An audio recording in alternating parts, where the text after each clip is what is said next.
Masakan Lastri Part 2. Assalamualaikum warahmatullahi wabarakatuh. Apa kabar Bunda? Semoga Allah selalu memberikan kebahagiaan. Betapa kagetnya aku, karena ternyata Lastri sedang memijiti tubuh Rey. Bahkan tanpa sungkan atau rasa segan, Lastri duduk di atas kaki Rey, memijit punggungnya. "Apa-apaan kalian?" teriakku. Keduanya terlonjak kaget. Lalu Rey segera duduk dan Lastri sempat terjengkang di atas kasurnya. Ibu, kapan datang bu?" tanya Rey dengan gugup, kemudian segera memakai bajunya. Tanpa menjawab pertanyaan Rey, aku dengan tegas berkata, "Ibu tunggu di ruang tamu." "Kamu juga," ucapku sambil menatap Rey dan Lastri bergantian. Dengan masih emosi, aku segera berjalan ke ruang tamu. Aku benar-benar tidak habis pikir, kenapa Ica bisa membiarkan suaminya berbuat demikian. Ibu kok marah-marah sih?" tanya Ica yang keluar menggendong Raka. "Kamu itu yang apa-apaan? Kenapa kamu membiarkan suamimu dipijit oleh wanita lain?" tanyaku penuh emosi. "Bu, kan cuma pijit saja, gak ada apa-apa kan? Tidak bersentuhan juga," jawabnya dengan masih santai. Aku benar-benar tidak menyangka kenapa dia bisa seperti itu. "Jadi kamu pikir memijit itu tidak menyentuh kulit suamimu? Pikirlah Ica, buka pikiranmu. Kenapa kamu sebodoh ini sih?" kataku dengan sangat kesal. Aku geram sekali dengan putriku. Kenapa dia sebodoh ini? Mendengar omelanku, Ica malah diam, lalu berusaha menenangkan Raka yang menangis. Tak lama kemudian, Lastri dan Rey sudah sampai di ruang tamu. "Duduk," perintahku dengan tegas. "Kamu duduk di bawah," kataku dengan tegas juga ke Lastri. Aku rasanya jengkel sekali dengan wanita itu. Padahal, aku sebenarnya tak pernah memperlakukan seorang pembantu secara tidak hormat seperti ini. Tapi, Lastri sepertinya harus diberi pelajaran. Dengan ekspresi kesal, Lastri duduk di lantai. Mukanya tampak cemberut. Muak sekali aku melihatnya.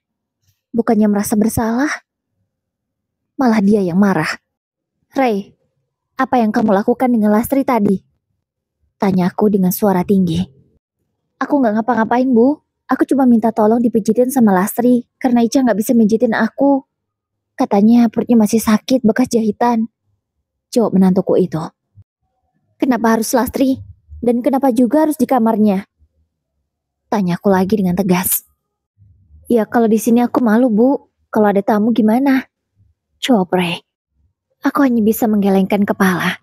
Aku tidak menyangka jawabannya malah seperti ini. "Kamu sadar gak sih Rey? Kamu dan Lastri itu bukan siapa-siapa. Dia itu hanya pembantumu. Apakah pantas majikan dan pembantu satu kamar? Kalian bukan muhrim. Mana pijit-pijitan lagi? Apa kamu gak punya malu? Atau kamu gak takut dosa?" Aku berucap dengan sangat geram. Rasanya ingin sekali menjambak rambut menantuku itu. Bisa-bisanya dia santai sekali, seolah tidak bersalah. "Kan kami gak ngapa-ngapain bu. Gak ada yang kami lakukan. Aku cuma minta tolong dipijiti Lastri," jawabnya lagi masih terus membela diri. "Ibu gak tahu ya jalan pikiranmu Rey. Bisa-bisanya kamu merasa itu tidak salah. Sudah jelas kalian bukan muhrim, dan berduaan di kamar itu sudah dosa. Kamu itu tahu agama apa enggak sih?" teriakku karena emosi. "Kamu juga Lastri. Kamu gak punya harga diri apa sebagai perempuan? Mau-maunya kamu disuruh mijitin sama majikanmu? Di kamar lagi. Kamu semurah itu kah?" tanyaku ke pembantuku itu dengan penuh emosi. Mendengar kata-kataku yang terakhir, Lastri langsung mendongak ke arahku menatapku tajam. Langsung kubalas tatapan tajamnya. Aku tidak gentar sama sekali. "Nyonya kenapa bicara demikian Nyonya? Saya tidak seperti itu Nyonya.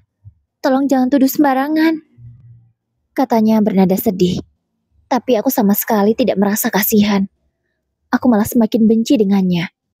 "Kalau bukan murahan, apa namanya? Kalau kamu wanita baik-baik, kamu tidak akan mau melakukan itu," ucapku dengan suara tinggi. Aku ingin memberitahu Lastri bahwa posisinya itu bukan siapa-siapa. Dan aku ingin menyadarkan dia bahwa apa yang dia lakukan itu salah. Saya cuma mau bantu Bapak, Bu. Tidak lebih. Jawabnya masih terus membela diri. Membantu? Membantu model apa begitu? Kalau memang kamu wanita baik-baik, kamu pasti nggak mau. Seharusnya kamu sudah tahu batasan. Kamu siapa dan Ray itu siapa? Tambahku lagi.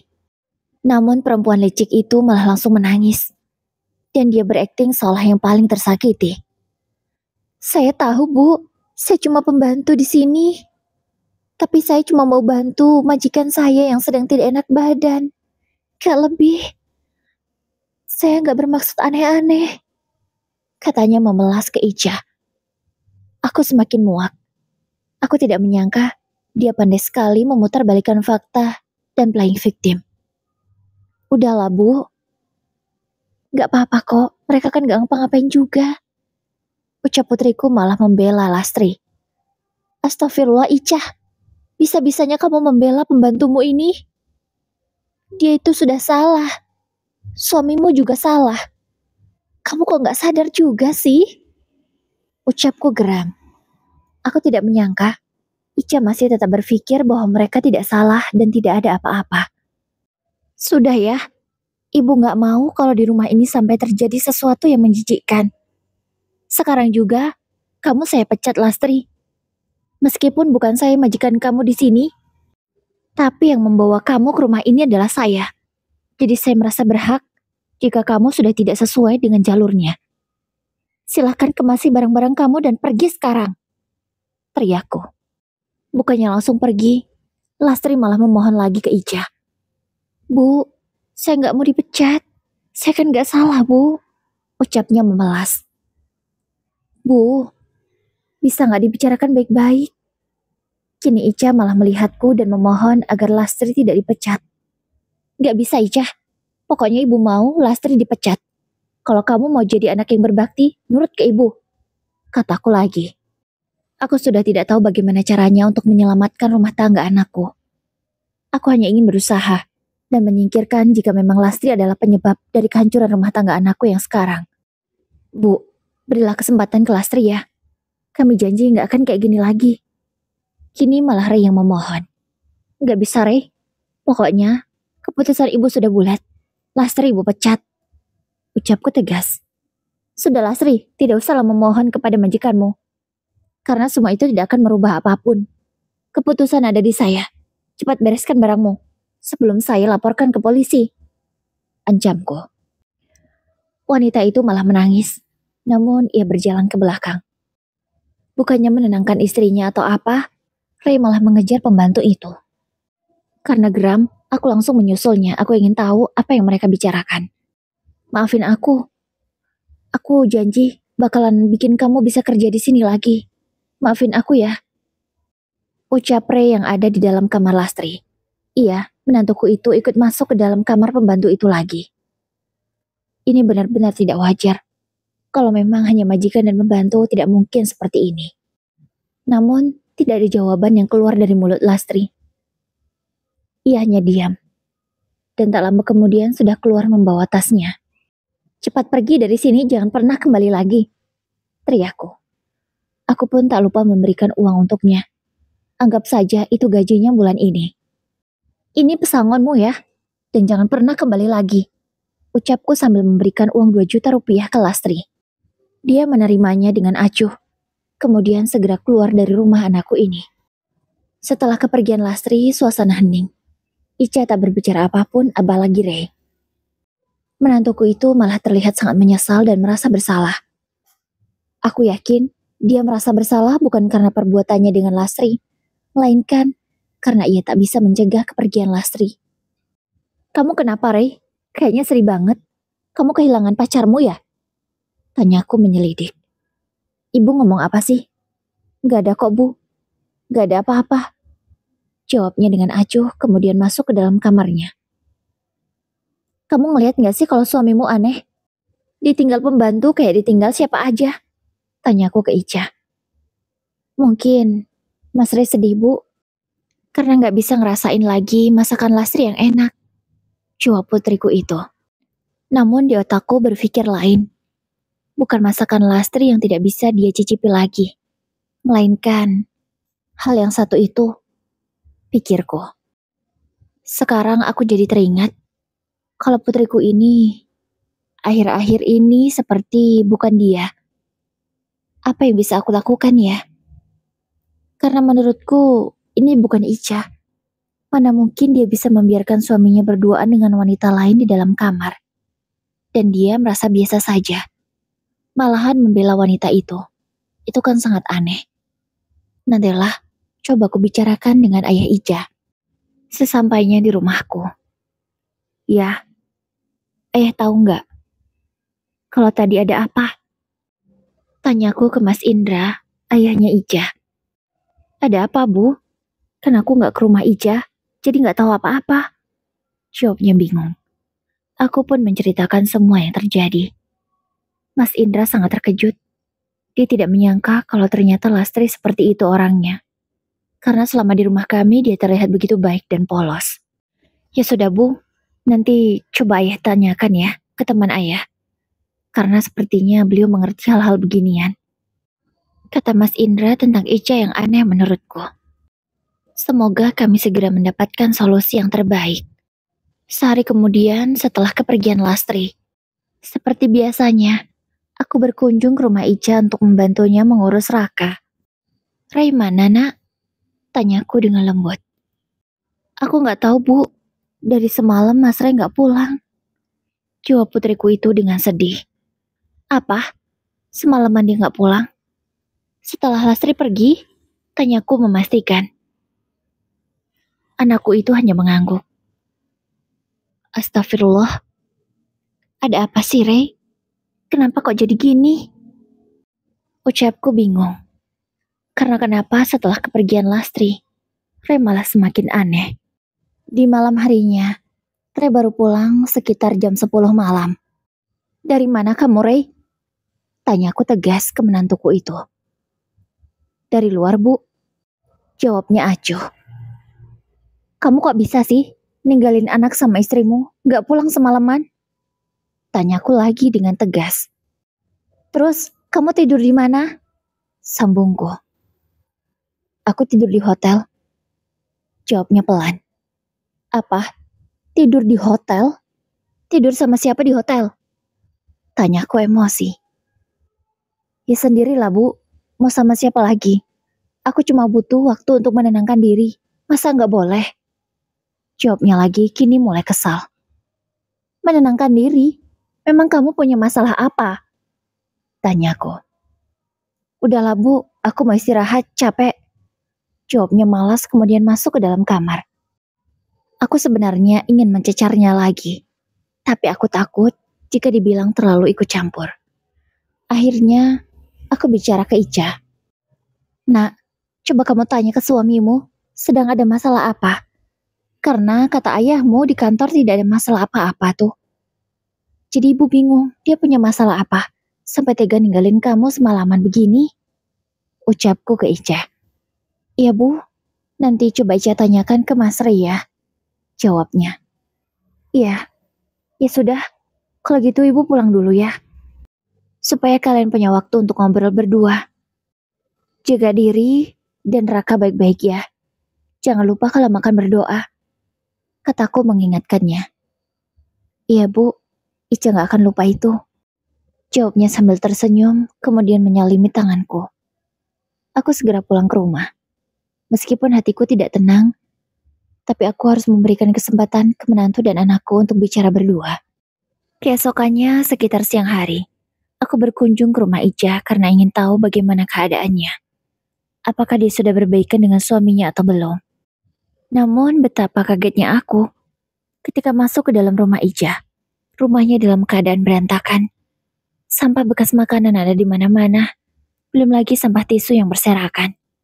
Rumah seperti kapal pecah, kotor dan bau. Padahal kemarin keadaannya masih baik-baik saja. Ica, Assalamualaikum, kamu di mana nak? Aku memanggilnya dengan berteriak. Waalaikumsalam, Ica di kamar Bu. Jawabnya lirih. Tapi untung aku masih bisa mendengarnya. Astagfirullah, kamu apa-apaan? Kenapa Raka kamu tutupi selimut begini? Aku langsung membuka selimut yang menutupi Raka. Aku benar-benar kaget dan panik. Kenapa bisa Ica melakukan ini? Kamu kenapa sih, Nak? Kenapa? Tanyaku semakin panik. Karena aku lihat Ica seperti bukan dirinya lagi. Rambutnya acak-acakan. Bajunya dipakai dengan tidak benar. Mukanya pucat dan badannya dingin. Aku menggendong cucuku. Aku takut jika dia menangis atau diapa-apakan oleh Ica. Hatiku sedikit lega karena Raka dalam keadaan baik-baik saja. Kamu kenapa sih, Nak? Kok kayak gini? Tanyaku ke Ica lagi. Ica nggak apa-apa kok, Bu. Aku baik-baik saja. Jawabnya berusaha tersenyum dengan wajah pucatnya itu. Terus kenapa rumah berantakan? Kamu habis beli makanan ya? Tanyaku soal perihal yang ada di ruang tamu. Enggak, Ica nggak ada pesan makanan. Tapi tiba-tiba ada yang ngantar makanan ke rumah, Bu. Karena Ica lapar ya langsung makan aja. Maaf ya, Bu, rumahnya kotor. Tadi belum sempat diberesin. Kan nggak ada lastri lagi. Jawabnya sambil tersenyum. Namun, karena wajahnya pucat, senyumnya itu terlihat mengerikan bagiku. Ya udah, kamu udah mandi belum? Sana cepat mandi. Ini kan sudah siang. Kataku lembut. Putriku itu hanya menggeleng. Dan sekali lagi, aku menyuruhnya untuk segera mandi. Dia menurut dan segera mandi. Aku mengajak Raka untuk keluar kamar. Karena menurutku, udara di kamar ini sangat pengap. Jendela dalam keadaan tertutup. Lampu dimatikan. AC juga dimatikan. Itu menambah semakin pengap ruangan ini. Kok bisa Ica begini? Batinku. Aku segera ke depan. Sambil menggendong Raka, aku membereskan sampah-sampah yang berserakan. Kubuang ke tempatnya, lalu kusapu ruangan itu. Meskipun repot, tapi tetap kulakukan. Karena aku tidak mau kalau sampai rumah ini banyak nyamuk, bisa bahaya untuk cucuku. Tak lama kemudian, Ica sudah selesai mandi. Tapi raut wajahnya tetap sama. Tidak terlihat lebih segar sama sekali. Ia masih tetap pucat, dan rambutnya bahkan tidak disisir. Badan Ica juga semakin terlihat gemuk. Itu membuat penampilannya menjadi lebih tua. Padahal usianya baru 25 tahun. Nak, berdandanlah. Sisir rambutmu. Kamu jangan kayak gini dong. Kamu kenapa sih? Apa kamu stres? Kamu kecapean ya? Tanyaku bertubi-tubi. Karena aku tidak mau kalau sampai Ica terkena baby blues. Nggak apa-apa kok, Bu. Aku mungkin kecapean aja. Jawabnya dengan lemas. Ya udah, nanti Ibu carikan ART lagi untuk bantu kamu ya, biar nggak kecapean. Ucapku. Nggak usah, Bu. Kalau bukan Lastri, aku nggak mau. Jawabnya yang membuatku bingung. Kenapa putriku malah teringat lagi dengan Lastri? Bukankah seharusnya dia benci dengan wanita itu? Karena sudah berusaha menggoda suaminya. Tapi ini malah, ia ingin Lastri yang kembali. Aku semakin syok. Ku pegang kening Ica. Badannya tidak panas, juga tidak terlalu dingin. Menurutku suhunya normal. Tapi kenapa dia begini ya? Aneh sekali. Kamu yakin Lastri balik kerja di sini lagi? Tanyaku memastikan. Ica hanya mengangguk. Kemudian berkata, masakan Lastri itu enak, Bu. Dia juga pandai beberes. Menurutku dia nggak punya salah. Jadi nggak sepantasnya ibu memecat dia. Ucapnya sambil menatap ke depan, dan menurutku tatapan matanya itu kosong. Aku hanya bisa menggeleng, lalu teringat dengan makanan yang ia makan barusan. Ica, siapa yang ngasih makanan ke kamu? Apa kamu beli makanan di luar? Tanyaku. Nama Ica menggeleng lalu menjawab. Aku nggak pesan makanan, Bu. Tiba-tiba aja ada yang nganter. Rasanya enak banget. Persis banget seperti masakan Lastri. Makanya aku langsung keinget lagi sama dia. Aku kangen masakannya. Jawabnya. Aku semakin melongo mendengar ucapan Ica. Dia seperti terkena pelet saja. Atau terkena guna-guna. Karena yang ia ingat hanya Lastri. Padahal sudah jelas kemarin masakan Lastri tidak enak. Tapi dia merasa bahwa masakan Lastri sangatlah enak, hingga membuatnya sampai ketagihan. Aku semakin yakin kalau ada yang tidak beres dengan makanan yang dimakan Ica barusan. Aku menghubungi Mas Indra. Dia berjanji akan segera datang dan membawa temannya. 1 jam kemudian Mas Indra sudah sampai. Gimana ini Mas? Kayaknya Ica itu ada yang gak beres, ucapku ke Mas Indra. Iya Bu, kamu tenang saja. Mudah-mudahan teman ayah ini bisa memberi solusi dan menolong kita, ucap Mas Indra. Iya Mas, semoga ya. Akhirnya Ica diruqyah, meskipun awalnya dia tidak mau dan memberontak. Beruntungnya aku bisa membujuknya dan akhirnya dia mau.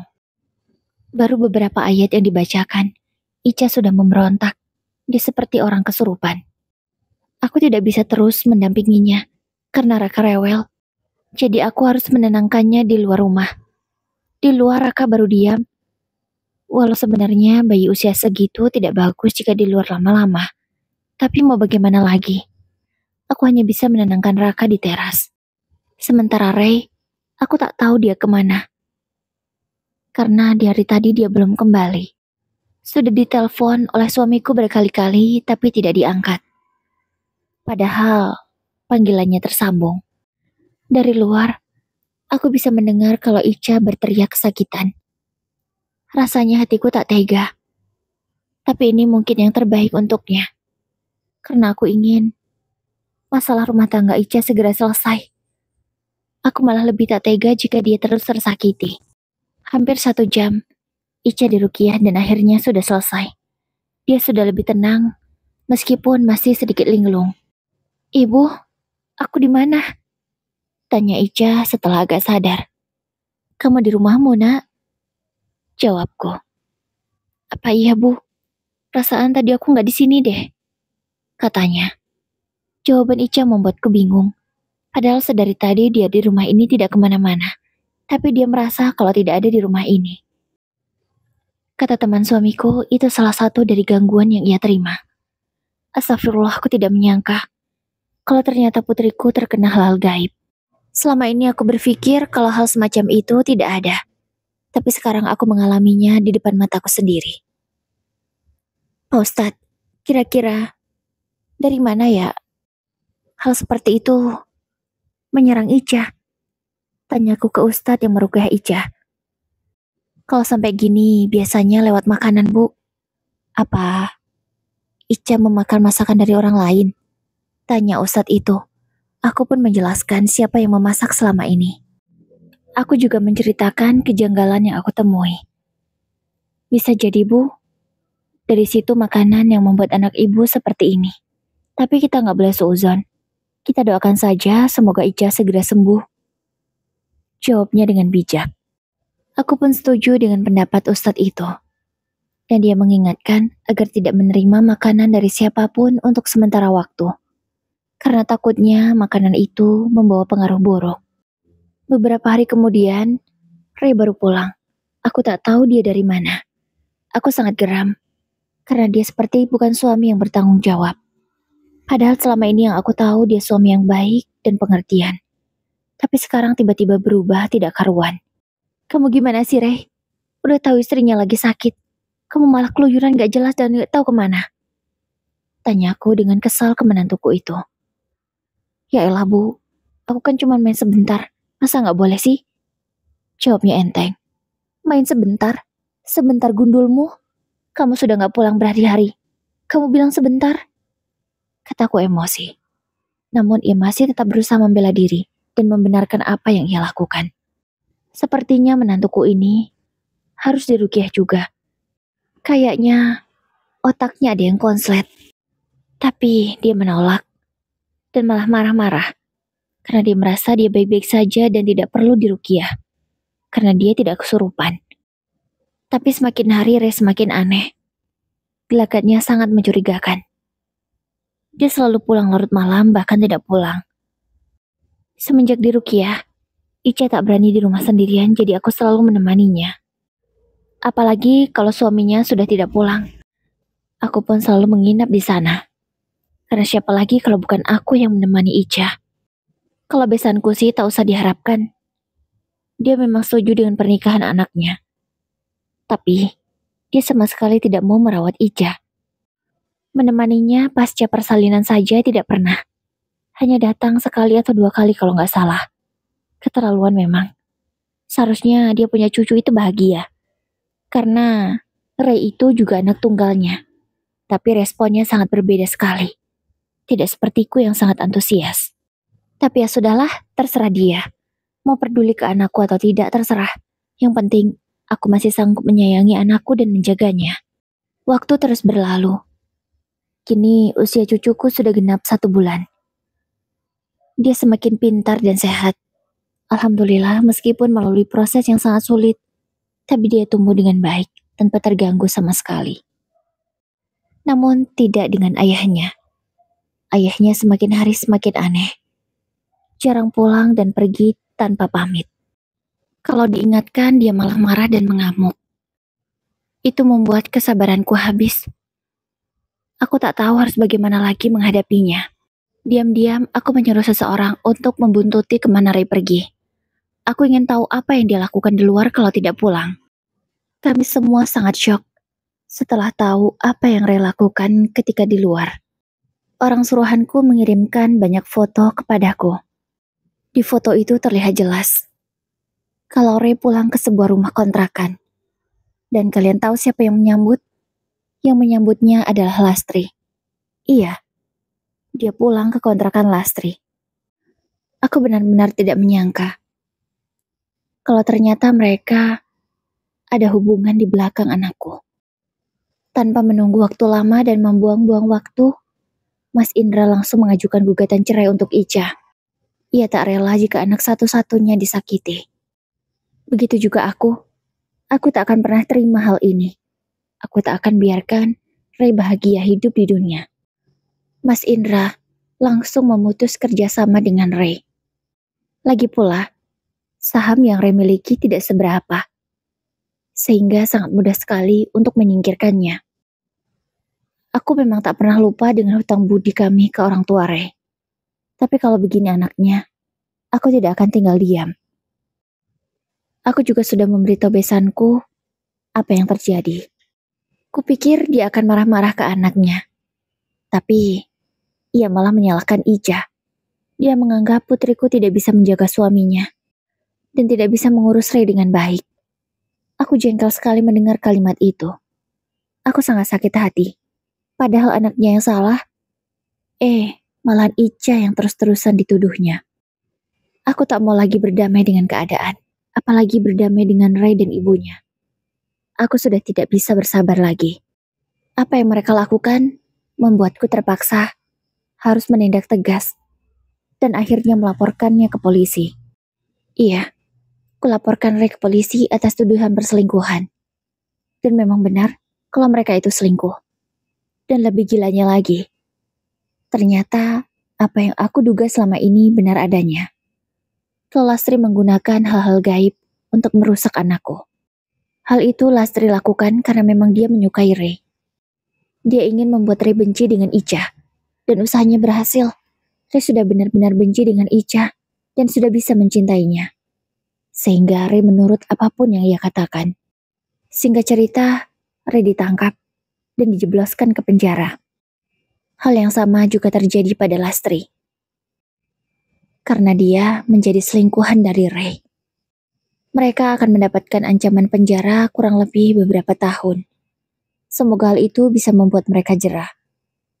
Tapi menurutku, apa yang dilakukannya tidak sepadan dengan apa yang putriku alami.